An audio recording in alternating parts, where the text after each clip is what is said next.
इस बुलेटिन के प्रस्तुतकर्ता हैं टारगेट आईएएस कोचिंग। आपकी सफलता ही हमारा लक्ष्य।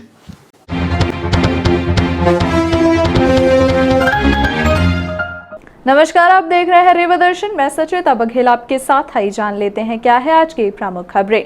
संजय गांधी अस्पताल के रेडियोथेरेपी विभाग का प्रशासन एवं हॉस्पिटल प्रबंधन की उपस्थिति में तोड़ा गया ताला। ढेकहारा मशीन के पीछे किसानों ने धरने पर बैठकर किया विरोध दर्ज। कियोस्क सेंटर संचालक पर प्राणघातक हमला और श्रमिक की संदिग्ध मौत पर परिजनों ने ठेकेदार पर लगाया आरोप। आइए अब नजर डालते हैं इन खबरों पर विस्तार से।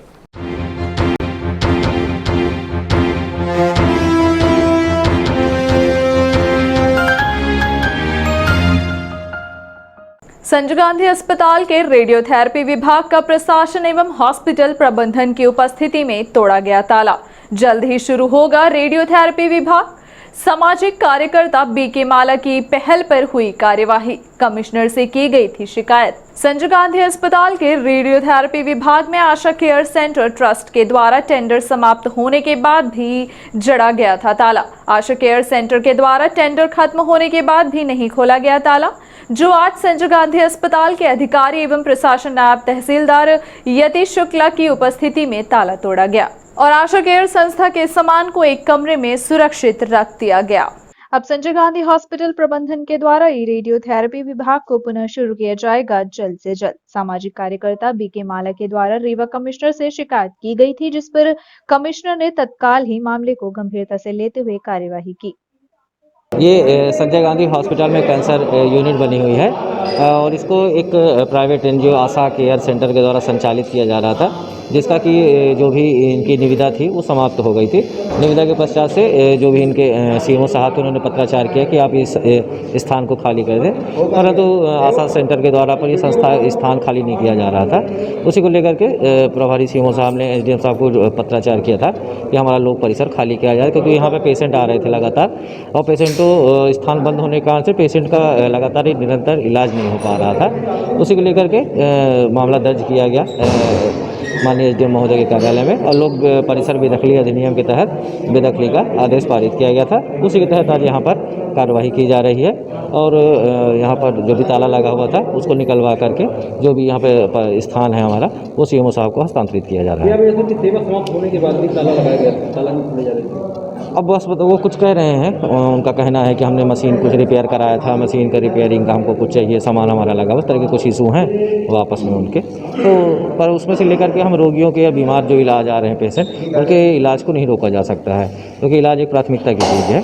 इसी को लेकर के आज लोक परिसर बेदखली के तहत ये परिसर खाली कराया जा रहा है। ये आशा कैंसर केयर जो एक प्राइवेट संस्था थी, उसका मेडिकल कॉलेज से एमओयू था रेडियोथेरेपी मशीन चलाने के लिए, जो कि 28 अप्रैल को ख़त्म हो गया था और उसके बाद शासन की कार्यकारिणी द्वारा ये नियमित लिया गया था कॉलेज की कार्यकारिणी द्वारा कि ये अब मशीन जो है और बाकी विभाग का संचालन संस्था के स्तर पर स्वतः ही किया जाएगा।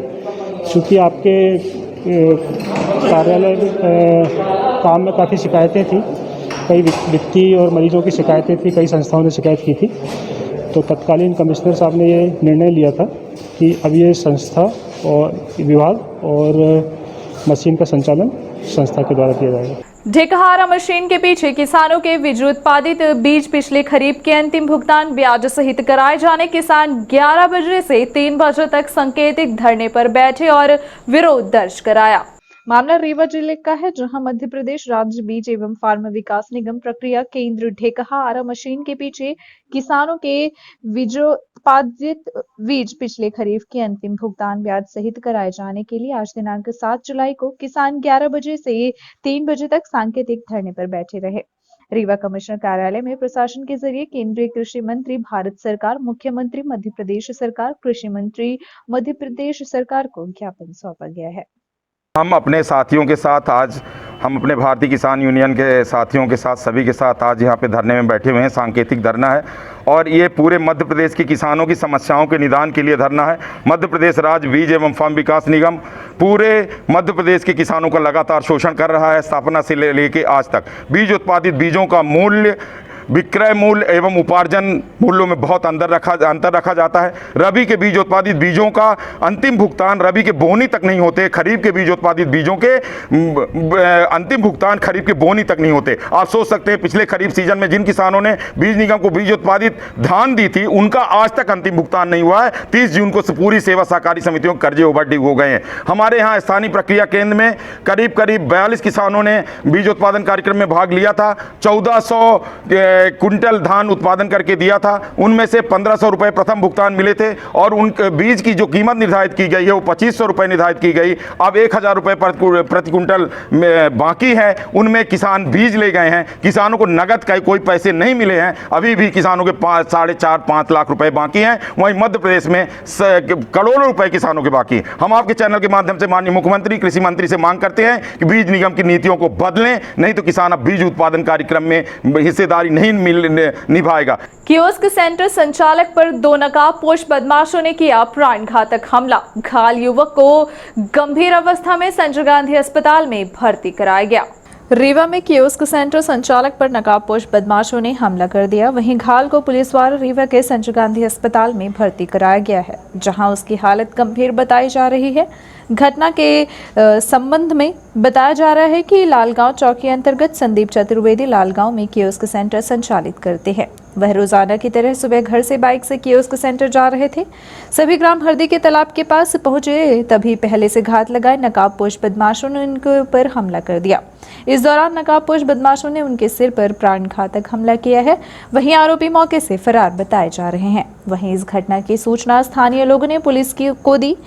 मौके पर पहुंची पुलिस ने घायल को संजय गांधी अस्पताल पहुंचाया। क्या घटना क्या हुई? ये यहाँ से रोज़ बैंक के लिए निकलते थे तो रास्ते में हरदी तालाब मिलता है, वहीं पे ये घटना हुई है। पीछे से किसी ने डंडे से हमला किया था। जी सर। 3 लाख कैश निकाले थे अभी 1-2 दिन पहले बैंक से। हाँ, लैपटॉप था और स्कैनिंग मशीन वगैरह थी। उनका पर्स भी नहीं है उनके पास। श्रमिक की संदिग्ध मौत, परिजनों ने ठेकेदार पर लगाया आरोप। लावारिस बताकर एक व्यक्ति को संजय गांधी अस्पताल में भर्ती कराया गया था, जिसकी उपचार के दौरान मौत हो गई। वहीं जब घटना की जानकारी मिलने पर श्रमिक के परिजन अस्पताल पहुंचे तो मामले का खुलासा हुआ, जिसमें एक ठेकेदार के ऊपर परिजनों द्वारा संदेह व्यक्त किया गया। घटना की जानकारी देते हुए मृतक शैलेंद्र सिंह निवासी उन्हीं कला के चाचा के द्वारा बताया जा रहा है कि मृतक को राजू पटेल ठेकेदार के द्वारा बुलाकर रविवार के दिन ले जाया गया था। सोमवार की सुबह राजू पटेल की पत्नी के द्वारा फोन किया गया कि शैलेंद्र का एक्सीडेंट हो गया है। जब परिजन अस्पताल पहुंचे तो उसके शरीर में कहीं भी चोट के निशान नहीं थे। कुछ ही समय बाद शैलेंद्र की मौत हो गई। मृतक का जूता एवं कपड़ा मिला है, जिसके बाद ठेकेदार राजू पटेल संपर्क में नहीं आ रहा है। इस दौरान उसकी पत्नी के द्वारा घटना की जानकारी दी गई। परिजनों का कहना है कि रविवार के दिन राजू पटेल शैलेंद्र को घर से बुलाकर ले गया था और बाकी श्रमिकों की छुट्टी कर दी गई थी।